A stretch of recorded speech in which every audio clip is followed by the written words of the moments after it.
Natuloy din pala mga kababayan yung prayer rally sa Tagum City kagabi po.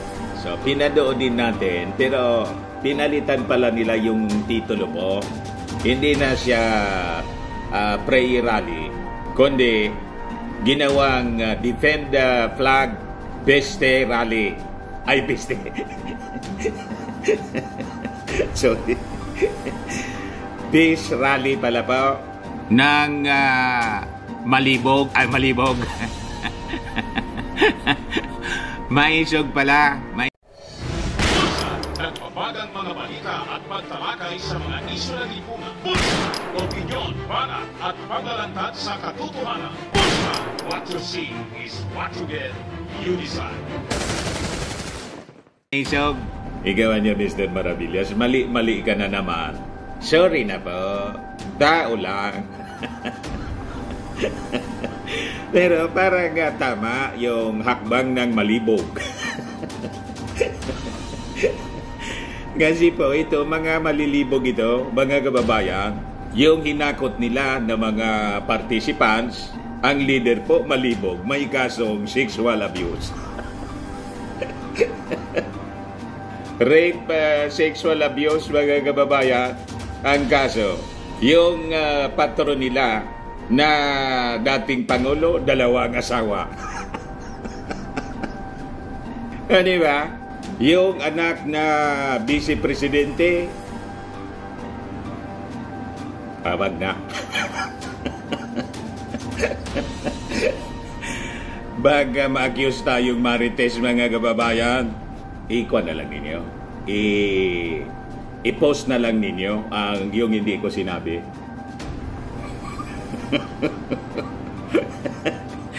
Di ba? Pero proud sila, mga kababayan, sa kanilang mga pagkatao.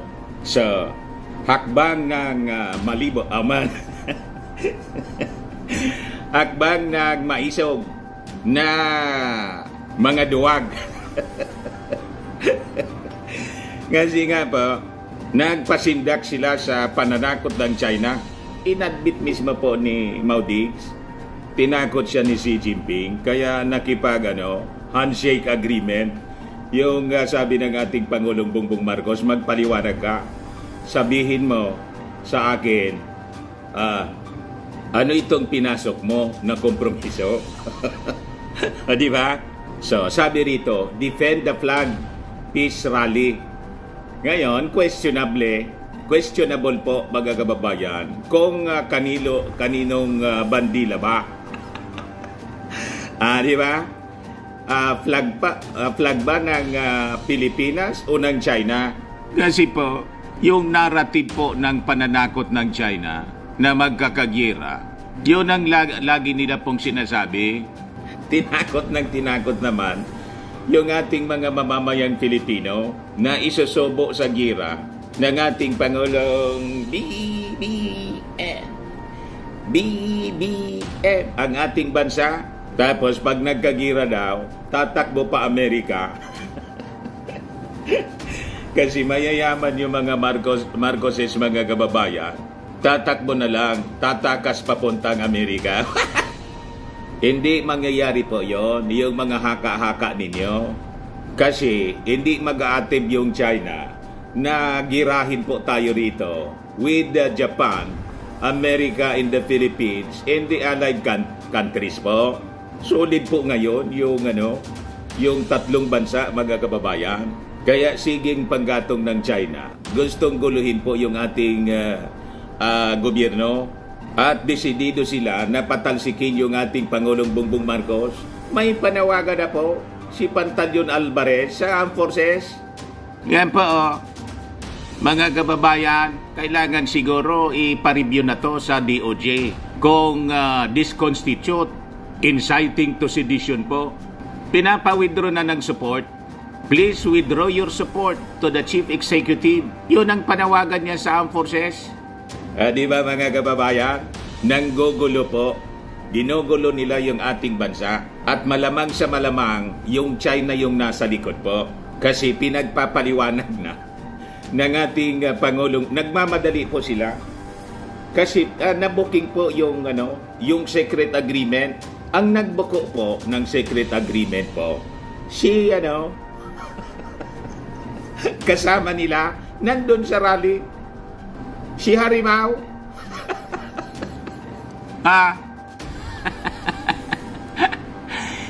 Isa daw po siya sa nabudol. Di ang ibig sabihin po kung isa siya sa nabudol daw siya sa pag-support sa ating Pangulong Bongbong Marcos, di ba? Nasa unit team siya. Kasama siya sa mga senatorial candidate na tumakbo pero natalo po. So ibig sabihin na Harimau, may nang uri ka ng abogado kasi nabudol ka ng non-lawyer na si President Bongbong Marcos. Sinira mo yung karir mo. Sino pa maniniwala sa'yo, Harimau? Wala nang kliyenteng maniniwala sa'yo kasi isa kang abogado. Nagpapakilala ka, international lawyer ka, brilliant. At apo ka pa ni uncle mo ba o apo? Si Joby Salonga. Tapos nabudol ka ng isang BBM. So mahinang uri ka ng abogado. Tama po mga kababayan yung mga analysis natin. But before ko mga kababayan ibigay sa inyo yung full story ng mga kaguluhan na gawa-gawa nitong grupo ni Xi Jinping. Click subscribe muna dito sa ating YouTube channel and hit the notification bell para lagi po kayong updated ng mga kaganapan dito sa ating bansa. Like and share na rin po ninyo ng ating video. At huwag na rin po ninyo na skip yung ating mga commercial ads para tuloy-tuloy lang ang pag-unlad ng bagong Pilipinas. Sa mga naghanap po ng malinis and spacious fitness gym, punta lang po kayo sa aming Colossal Fitness Gym. We also offer Grab Car Rental with our brand new Toyota Innova. We also accept booking for those who are planning to travel via PAL, Cebu Pacific, and other airline companies. And bills payment for Meralco bills, PLDT, etc. Kahit saan po kayo gusto na travel all throughout the world, pwede na kayo magpabook online dito sa amin. May maya na rin po kami at may bayad center dito sa aming office. Ang Colossal Fitness Gym is located at 3rd floor Security Bank Building, Landco Business Park, Legazpi City, Albay. For inquiries, look for Jilon Maravillas, contact number 0966-802-0949. Yan po yung aming Innova. Lagi na pong matao sa amin. Na-set up na rin yung aming mga bagong gym equipment. May treadmill na rin po kami.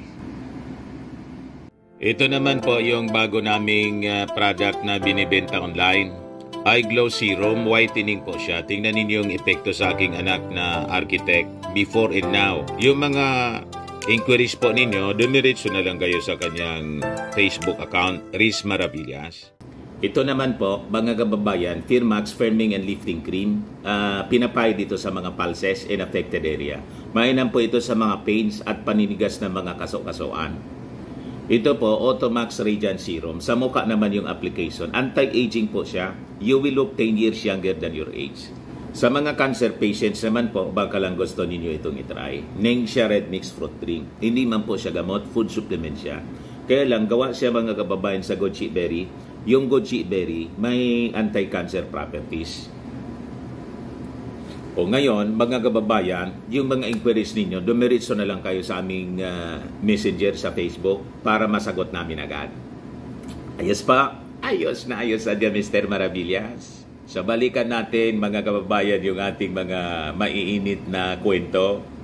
Ano niya Mr. Maravillas yung masasabi mo sa crowd? Lahat man lang yun po inakot. Yung target nila, mga sabi nila, mga 100,000. Iwan ko kung man 10,000 yun. Baka kalahati nga lang po. And karamihan doon mga kababayan, mga mga members po ng church ni Pacquiao na nagkakanta-kanta mga kababayan ng 20 pesos na bugas. Yun ang pang-asar nila mga kababayan sa ating Pangulong Bongbong Marcos na hindi man sila pinapatulan po. At saka wala silang makumbinsi sa mga mamamayang Pilipino sa kanilang mga pang-asar lalong natu-turn off yung mga mamamayan kasi naririnig sa kanila. Sabi nga dito mga kababayan sa amin, gabos balok-bagi.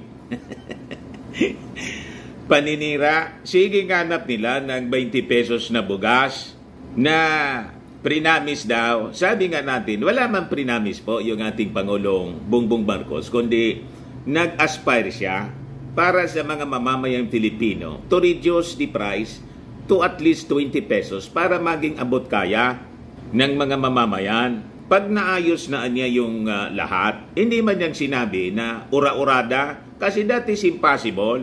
So ginagamit nila ito paulit-ulit sa propaganda, hindi man po tumatalab sa ating mga mamamayang Pilipino. Kasi yung mga mahirap po, hindi na nga po 20 pesos na bugas per kilo. Libre na binibigay po. Ikot ng ikot po yung ating Pangulo. Saka pag hindi makaikot yung ating Pangulo, si Martin Romualdez at si mga congressmen sa pamamagitan ng servisyo fair at sako-sakong mga bigas yung pinamimigay. Paano nga hanap kayo ng 20 pesos na bugas na libre na nga? Di ba? At yung NFA rice mga kababayan, 25 pesos na po per kilo. Pero itong mga kampo ni Maudigs mga kababayan, hindi na nila maalala yung 7 pesos na prinamis mismo sa zona ni Maudigs noong 2019. Ayan po. Official Gazette of the Republic of the Philippines. Rodrigo Roa Duterte Third State of the Nation Address. Ayan o, July 23, 2018. This will give us additional resources for our farmers. Reduce the price of rice by up to 7 pesos per kilo and lower inflation significantly. Official po. Ano yung mga kampo ni Maudigs, limot nila yung naging promise ng kanilang patron na i-reduce sa 7 pesos. Sa zona pa niya, mga kababayan, sinabi, ang naalala nila, yung 20 pesos na bugas. Kita ninyo mga kababayan, kung gaano kagunggong ito mga supporters ni Maudigs. Hindi makalimutan yung 20 pesos na bugas. Nagsasayaw-sayaw doon sa Peste Rally mga kababayan sa Tagum City. Ay, Peace Rally po. Para kantsawan yung ating Pangulong Bibi. You see? Kaya walang maniwala po sa inyo. Wala kayong maraming mahikayat na mga mamamayang Filipino. Di ano yun, Mr. Maravillas, na sinasabi ninyong statement doon sa Peste Rally ni Harimau na nabodol siya? Ito po yung sinasabi niyo. As reported by Impact Leadership, isa ako sa nabodol. Former presidential spokesperson Harry Roque says he was one of the 31 million Filipinos deceived by President Ferdinand Marcos Jr. Sabi niya rito, sabi niya doon sa Peste Rally, gaya ng 31 million Filipinos, isa po ako sa nabodol noong nakalipas na taon. Nakalipas na taon? Last year ba sana yung eleksyon? Doon pa lang mga kababayan, budol na yung kanyang statement. Magto 2 years na po. Mali-mali yung mga statements ni Harry Roque. Paano nakalipas na taon?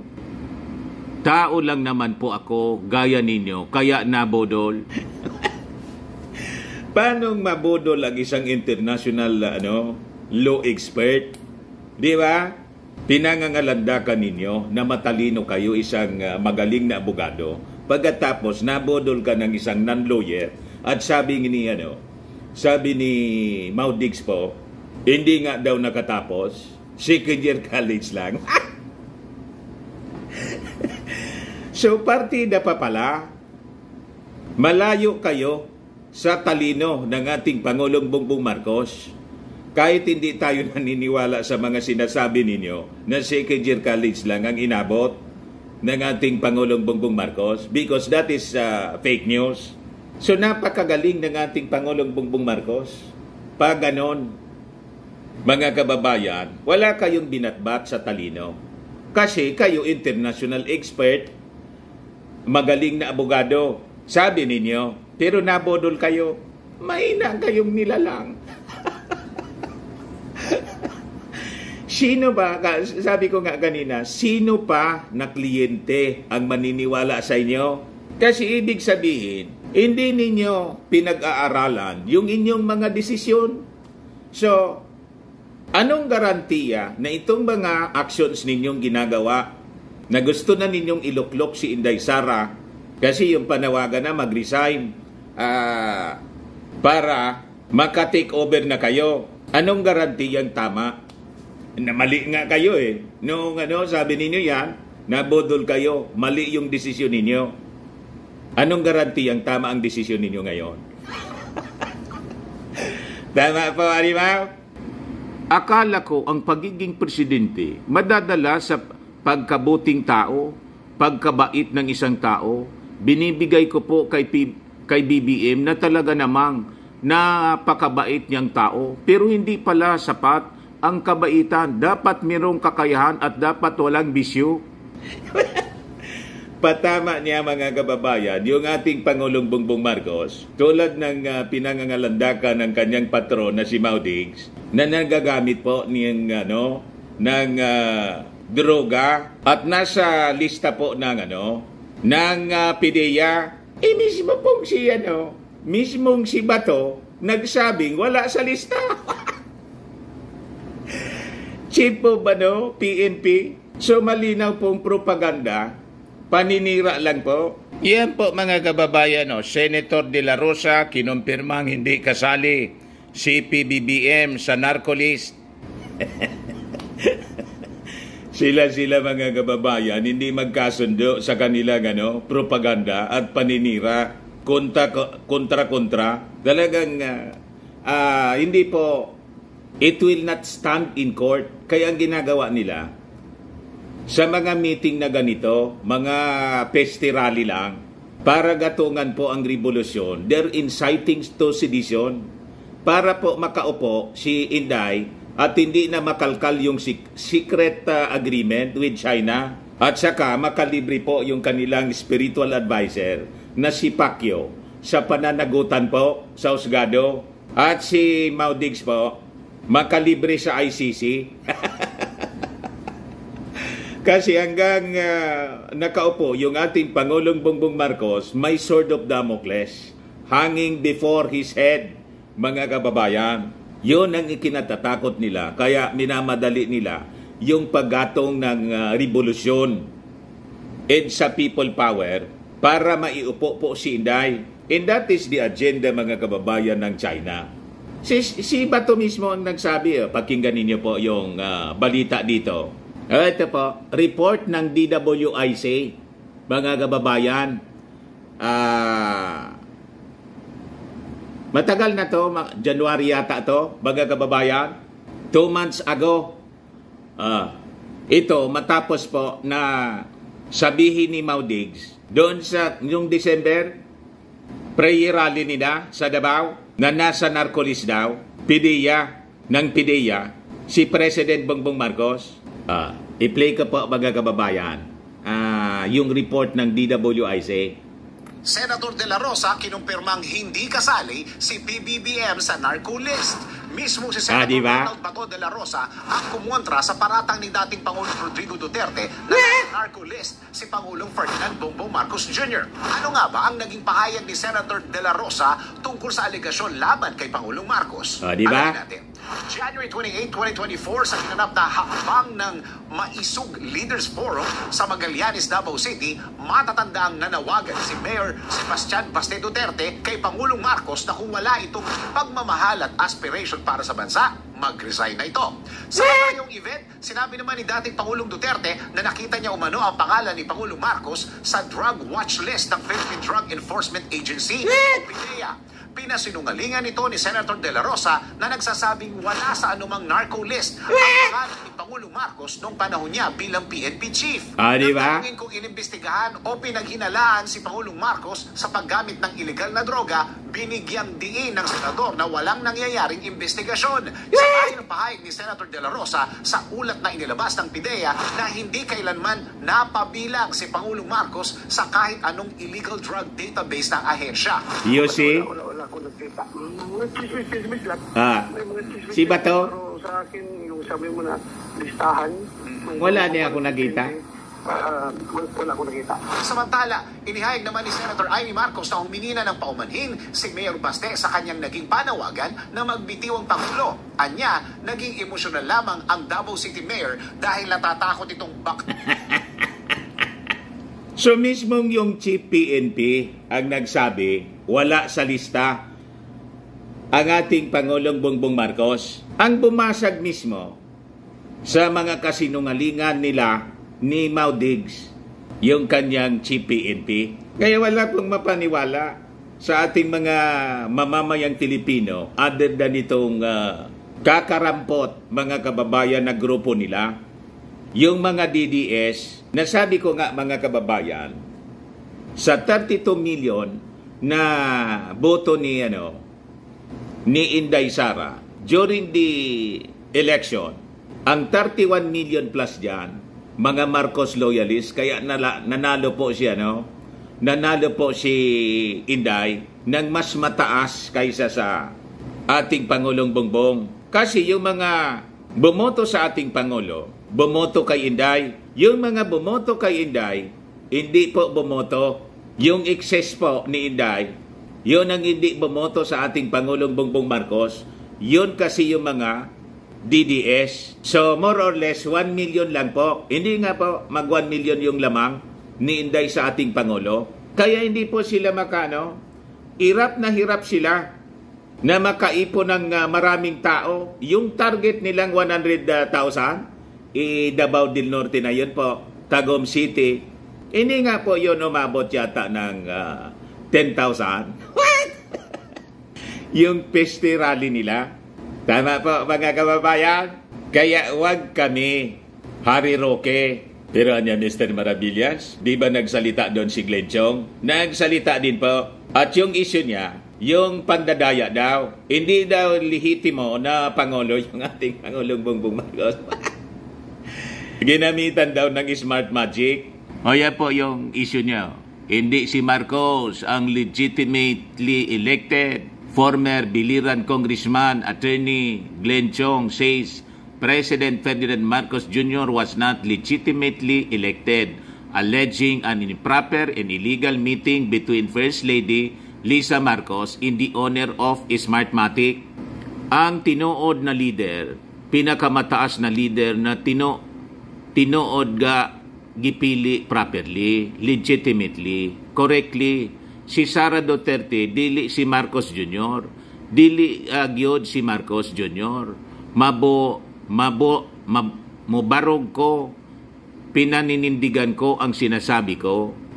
Hindi si Marcos legitimately elected anya. Inong after na, after ng eleksyon, tuwang-tuwa ka pa kasi nga landslide. At sinabi mo pa, this is the first time anya na mangyari ito that we have this president elected by the great majority of Filipino voters. Tapos ngayon bigla kang kambyo kasi hindi na-appoint po sa COMELEC.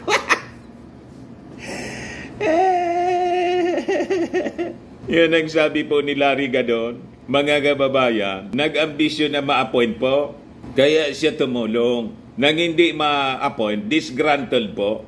Ayun, biglang bumaliktad. Piki na yung ating Pangulong Bongbong Marcos. O di questionin mo sa sa husgado, magpa-recount ka. O di ba? Pero pag ganito po, hindi ka ba nagpa-file ng election protest? Ipabilang mo muli. Wala. Iisipin ng mga mamamayang Filipino. And in fact, yun ang nasa isip ng mga mamamayang Filipino. Mga disgruntled lang kayo. kasi hindi nabigyan ng posisyon. At yung iba, tulad ni Vic Rodriguez na nandoon, kasi natanggal. Kasi nasangkot si Vic Rodriguez sa multi-million. Kaya natanggal po as executive secretary. O ngayon, biglang nagsama-sama na kayong mga disgruntled. Huwag kami Glenjo. Pero anya Mr. Maravillas, yung seryoso, yung panawagan na mag-withdraw na ng support yung armed forces, yung panawagan ni Pantaleon, yun ang dapat siguro tingnan ng seryoso ng ating mga authorities, lalo na ng ating DOJ, pati po ng Congress. I think dapat isama na sa dapat imbestigahan po si Pantaleon Alvarez in aid of legislation ng Kongreso. At tingnan kung dapat na bang i-expel si Pantaleon Alvarez kasi kasama ito ni Mau Diggs po sa gustong ihiwalay ang Mindanao sa Pilipinas. That is a violation of our Constitution, mga kababayan. At ito, tingnan ninyo na itong panawagan, if this constitute inciting to sedition, nanggugulo po sila. Gusto nang pawithdrawin po, mga kababayan, yung armed forces. Ginagatungan po, ini-incite. Di ba yun ang ibig sabihin ng inciting to sedition? Sabi rito, please withdraw your support to the Chief Executive, former House Speaker in Davao del Norte 1st District Representative Pantaleon Alvarez urges the armed forces of the Philippines to withdraw their support for President Ferdinand Marcos Jr., which would inevitably lead to his resignation. Ayan po siya. So tingnan ninyo ito, i-review ng mga abogado ng ating gobyerno, ng DOJ siguro. Nakikiusap ako sa inyo, we don't have to each other, we don't have to fire a single shot. Simple lang, sa mapayapang paraan, please withdraw your support to the Chief Executive. Pag po nag-withdraw kayo ng suporta sa kanya, wala na siyang ibang magagawa kundi bababa sa pwesto. Hindi ba ginagatungan niya po yung Armed Forces of the Philippines to act against the Commander-in-Chief, the duly elected President by landslide ng ating mga mamamayang Pilipino? Di ba malinaw po yon? Ito po yung inciting to this provision on the crime of inciting to sedition under Article 142 of the Revised Penal Code. O sabi dito, the penalty of prison correctional in its maximum period in a fine not exceeding 2,000 pesos shall be imposed upon any person who without taking any direct part in the crime of sedition should incite others to the accomplishment of any of the acts which constitute sedition by means of speeches, proclamation, o speeches po yon, writings, emblems, cartoons, banners, or other representations tending to the same end, or upon any person or persons who shall utter seditious words or speeches, write, publish, or circulate scurrilous libels against the Republic of the Philippines or any of the duly constituted authorities thereof, or which tend to disturb or obstruct any lawful officer in executing the function of his office, or which tend to instigate others to cabal and meet together for unlawful purposes, or which suggest or incite people against the lawful authorities, or to disturb the peace of the community,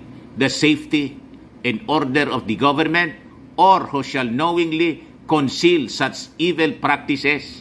Kita ninyo mga kababayan, pwede ngang masabit pati yung kasi sa buwatan ito, pati yung nagbigay ng permit para po doon sa Piste Rally. Dapat isuspend. Di ba niya, Mr. Maravilla, suspended na yung gobernador? Tama yon, na-suspend, mga kababayan. Pero iba man yung reason, although kinukunik ni Pantaleon dito, pero iba man po yung rason. Mamaya ibigay ko sa inyo yung reaction mismo ng ating Pangulong Bongbong Marcos sa suspension ni Gobernador Edwin Hobahib Kaya wag po kayong nagpapaniwala dito sa mga taong ito.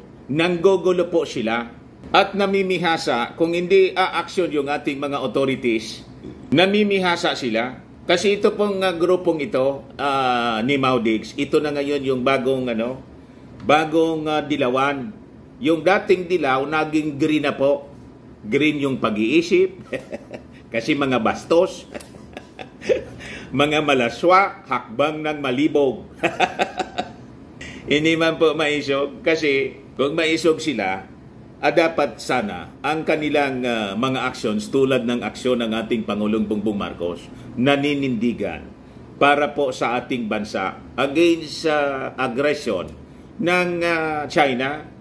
Di po ba? Yan ang totoong maisog. Naninindigan. Never niyang hayaan that any attempt ng isang foreign power na kamkamin yung ating territory. Pero yung tiklop kaagad, ang dali mong masindak sa pananakot ng China ay kabaliktaran po ng pagiging maisog. Ang totoong maisog, valiant leader po. Mga kababayan, talagang totoong matapang yung ating Pangulong BBM. Pero ito mga taong ito, lahat lang po ablada, sabi dito sa amin, lahat daldal. At yung mga nilalabas sa bibig, lahat po kasinungalingan, rihas, lagi na lang bugas, lagi na lang pulburon. Yung sinasabi nilang narcolist, mismong yung dating PNP chief nila, si Senator Bato, nagsabing wala man na niya sa lista. Binasag mismo ng kanilang kaalyadong si Bato. Ibig sabihin, in effect, sinasabi ni Bato, sinungaling yan niya si, sinungaling yan si Idigong. Pinasinungalingan niya yung narcolis ng PIDEA na sinasabi ni Digong na nakita daw niya. Nakita mo pala kung totoong nakita mo. Bakit hindi mo inoperate? Di ba? Bakit mo tinago? Tapos ngayon mo nilalabas kasi gusto mong gatungan yung mga mamamayang Pilipinong mag-alsa at iluklok yung anak mo. O di ba? Kitang-kita po masamang motibo at kumpirmado, nagawa-gawa lang yung kwento. Kasi pag ganon, ang tanong ngayon ng mga mamamayang Pilipino, ilan sa mga powerful na mga sinasabi ninyong nagagamit ng droga ang hindi ninyo inoperate kasi kakilala ninyo. Nag-backfire niya, Mr. Maravillas. Nag-backfire sa kanila. Kasi lahat kasi nungalingan po. Mismong nagtestigo nagpa-interview si Bato, wala man na niya sa lista. Wala man na PIDEA, narcolist, na nandun ang pangalang Bongbong Marcos. Ngayon, isa pa mga kababayan sa inaakusa sa ating buting Pangulong Bongbong Marcos, na itong sinusulong niyang tiyatsa ay may motibo po na mag-extend ng term yung Pangulo. Wala man pong political provisions. Napakalinaw po na economic tiyatsa. So baseless po ito ng mga sinasabi ni Maudigs. Sabi rito, ex-President Duterte to Marcos, be happy, finish your term after 6 years. Bakit? Sino nagsabi sa inyo na gustong mag-extend beyond 6 years yung ating Pangulong Bongbong Marcos? Baka niya, Mr. Maravillas, tumira na naman ang fentanyl. Kaya kung ano-anong pumapasok sa kanyang isipan. Malamang po, pero I think medyo konti yung tama niya. Hindi masyado nagmumura ng marami. May mga pagmumura siya, pero hindi masyado. Nag-joke-joke siya. Ginawa niyang joke-joke yung paggamit daw ng ating Pangulong Bongbong. Palagpakan naman po yung kanilang mga minions. So mahalata po ninyo na nagpo-propaganda lang po sila. Baseless yung lahat nilang mga sinasabi para gatungan lang po yung revolusyon at iluklok yung kanyang anak na si Inday sa pagkapangulo. Kasi pag hindi nila mailuklok, malalagay sila sa napakalaking accountability. Kasi yung ating Pangulong Bongbong Marcos ay pinapaliwanag na siya. Magpaliwanag ka niya. Ano yung ginawa mong pinasok mong kompromiso sa China? Tama ba? Ay, ito yung sinasabi niya rito. Walang katuturan po ito. Baseless accusation. President Ferdinand Marcos Jr. should be content in no longer for a term extension after his 6-year rule, according to former Chief Executive Rodrigo Roa Duterte.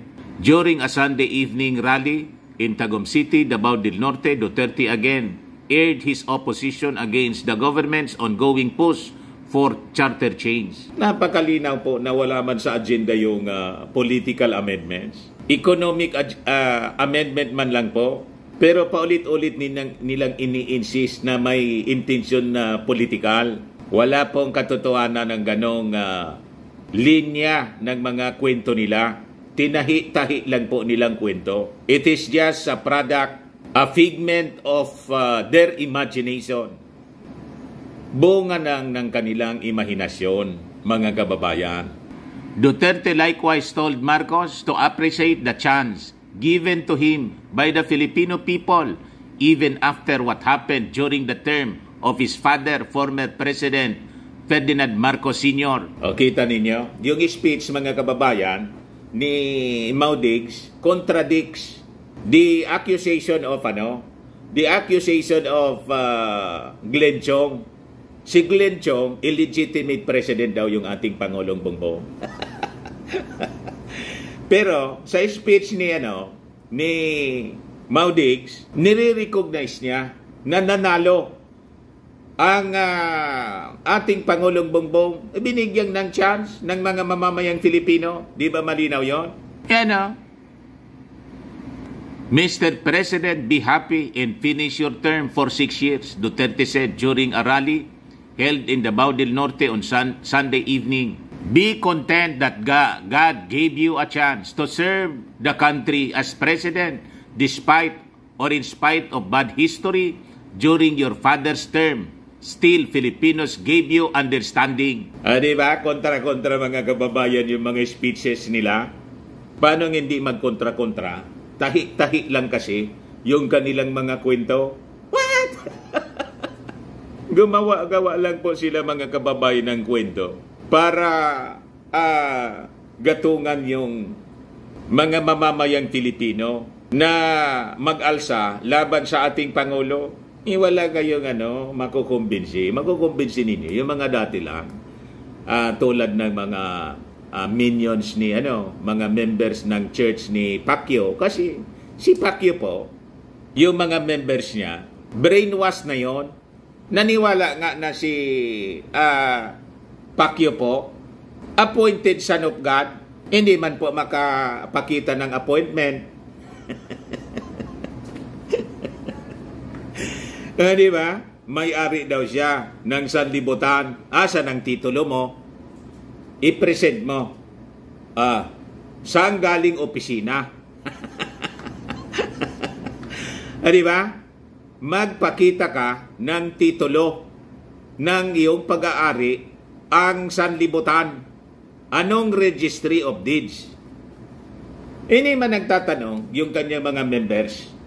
Basta naniwala na lang sila sa kwento ni Pacquiao. What? O, di ba? Mga kababayan, dapat pag nagsabi kang appointed son ka, may appointment ka galing sa ama mo. Pakita ka ng written appointment. Tingnan sa Bible. Kasi yung Bible, yung ng Word of God. Tingnan kung may nakalagay doon na Apollo Kibuloy. Wala man po. Walang ganon. Ang may-ari ng langit at lupa, yung anak tagapagmana, mga kababayan, the only Son of God, yung ating Panginoong Jesucristo. And He is the only mediator between God and man The Lord Jesus Christ. Yan na nasusulat po. Wala man pong kibuloy doon. Yan po, 1 Timothy chapter 2, verse 1 to 6. For there is one God, and there is one mediator between God and men, the man Christ Jesus, who gave himself as a ransom for all, which is the testimony given at the proper time. Nakita ninyo yung pangalan ni Pacquiao? Ano kayo? Mga ignorante kasi kayo. Hindi kayo nagsisiyasat, basahin ninyo yung Bible by yourself. By yourselves. Hindi yung nakikinig ka lang sa pastor ninyo. Ngayon, ano nangyari sa inyo? Naniwala kayo sa false teaching niya. Wala man pong pangalan niya na na-appoint siya. At siya yung tagapamagitan, mediator between God and man. Walang iba po, yung ating Panginoong Jesucristo, napakalinaw po sa talata. Itong mga politiko po, palibasa, hindi din nagbabasa ng Bible. Si Maudix, di man siya nagbabasa. May mga quotation siya, pati si Inday, yung Ecclesiastes. A time for everything. In everything there is a time in there is a season in time. Hanggang doon lang yung kanilang mga nalalaman po sa Bible. Pero mali man yung kanilang mga pakaunawa. Ayon, naging mga lagalag silang kaluluwa. Kasi pati yung pastor nila lagalag. Bulaan. Di ba? Sabi ko nga, gusto ninyo ng tamang turo ng Bible? Makinig kayo kay Congressman Benny Abante. Pastor po yon, si Congressman Benny Abante ng Manila. Siya ang may tamang turo po ng kaligtasan. Siya yung may tamang pagkaunawa ng Bible. Nagkita nga kami doon sa Congress nang ma-invite tayo. Ito siya. Ito ang totoong tagapagturo ng salita ng Diyos. Congressman Benny Abante po ng Manila. He is a godly man. I encourage you, manood sa kanya. Ito po yung page niya, mga kababayan, sa Facebook. Metropolitan Bible Baptist Ecclesia. Yan po. Yan po si Pastor Benny Abante, Congressman. Kung kilala ka ng Panginoon. Ito po ang pinakamaganda. Hindi lamang ikikilala ng Panginoon, kundi kikilalanin ka ng Panginoon. Yan po siya, mga kababayan, Congressman Benny Abante. Pakinggan ninyo yung sinasabi niya na ang totoong mga tupa ng ating Panginoon, kilala ang kanyang boses po. Hindi yung nagpapanggap po na disappointed siya. Wala man siyang appointment. Inassume niyang appointed son siya. Ayan tuloy po. Ang daming napapaniwala, ng daming nabiktima. Kaya nga po may kaso siya. Mga kababayan, may kaso sa Amerika. May kaso dito sa Pilipinas. May kaso pa sa Kongreso. Nadamay pati yung kanyang istasyon. You see? May kaso siya sa Senado. Pinaganap ng batas, yan ang pinaniwalaan ninyo. Yan ang trupa po ni Maudix. Kaya lahat po sila lagalag. Kaya makikita ninyo sa kanilang mga pag-uugali. Lahat ng mga sumapi, masasama po yung ugali. Makita mo sa mga pananalita nila. Si Pastor Benny Abante po, siya ang totoong guro ng salita ng Diyos. Hindi mo siya maringgan ng masamang pananalita po. Paninira sa kapwa. Never advocate to rebel against established, duly constituted authorities. Kasi nga po, ang turo sa Bible po, mga kababayan, pasakop tayo sa gobyerno. Tama po? Pakinggan natin si Pastor Abante. We know Him, but better for us to realize that God knows us. But it is best for us to know that God recognizes us. My sheep hear my voice, and I know them, and they follow me. Ang aking tupa. Inangkin niya na, di ba? Ang aking tupa. Ibig sabihin yan, ang siya ang totoong tupa. Mga anak. Ayan. Totoong anak ng Diyos. Hindi ka makinig, hindi ka anak. Napakasimple, di ba? At kilala ko sila. Kung hindi ka niya nakikinig, hindi ka anak. Isang magandang bagay kung kilala mo ang Panginoon eh. Pero mas maganda kung kilala ka ng Panginoon. Ito pa ang pinakamaganda. Hindi lamang ikikilala ng Panginoon, kundi kikilalanin ka ng Panginoon. Therefore, it is already good for us to know that we know Him, but better for us to realize that God knows us. But it is best for us to know that God recognizes us. Yan ang tama pong turo. Hindi yung turo po niya, no? Kaya lagalag po. Yung mga members po ni Pacquiao, lagalag. At yung mga naniwala sa kanya na mga politiko, lahat sila lagalag. Mga kababayan, never yan makapasok po sa langit. Papasokin ba naman siya ng ating Panginoong Jesucristo? Dinitron na niya yung ating Panginoon. Pinalitan yung posisyon.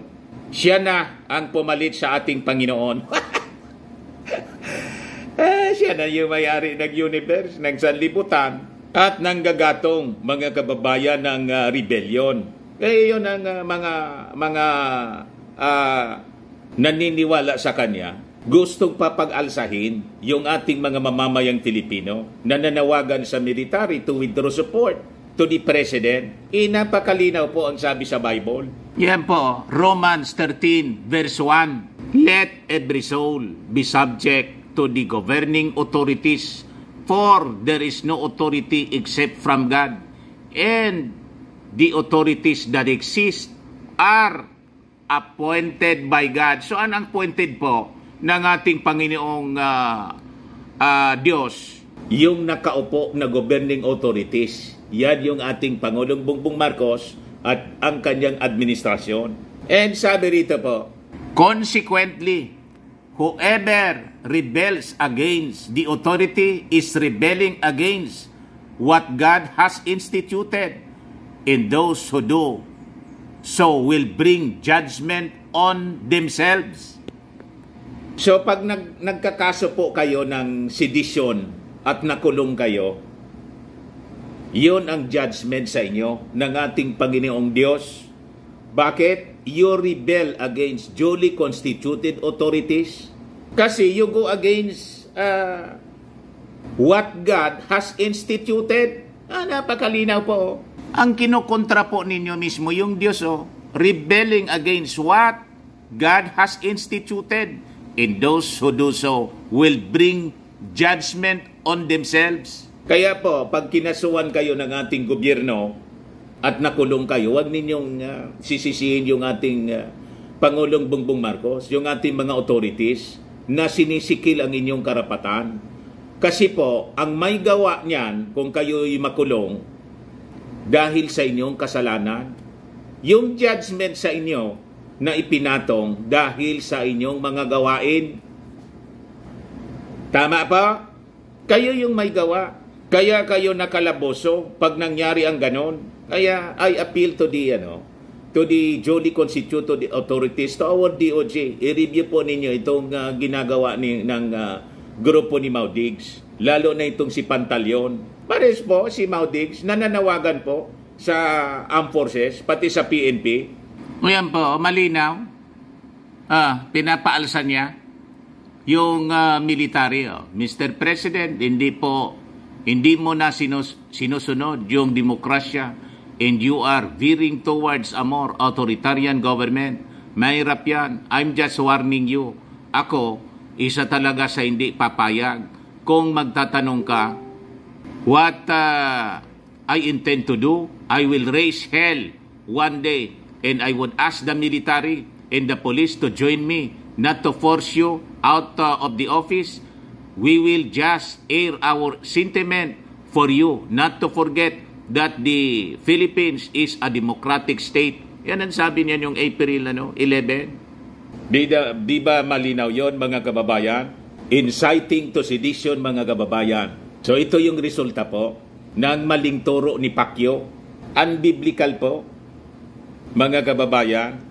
So, I think kailangang i-review itong mga statements na to na pinalabas nila para kung dapat nakasuhan sila for inciting to sedition, kasuhan po para mapanagot sa batas at hindi na po sila tularan ng iba pa na mga politiko na hindi makapaghintay. Just like yung mga dilawan, mabrul ang gusto po nila. Wala silang pagrespeto sa duly constituted authorities. Ang gusto nila, sila lang ang irespeto. Pag sila nasa posisyon, okay sa kanila. Pag hindi na sila nasa posisyon, kailangang tanggalin na. Pag hindi nila nagustuhan, hindi sumang-ayon sa kanilang agenda. Tama pa, mga kababayan? Ayan man lang ang ating discussion ngayon. Ako po si Dante Maravillas. Bye-bye po. God bless.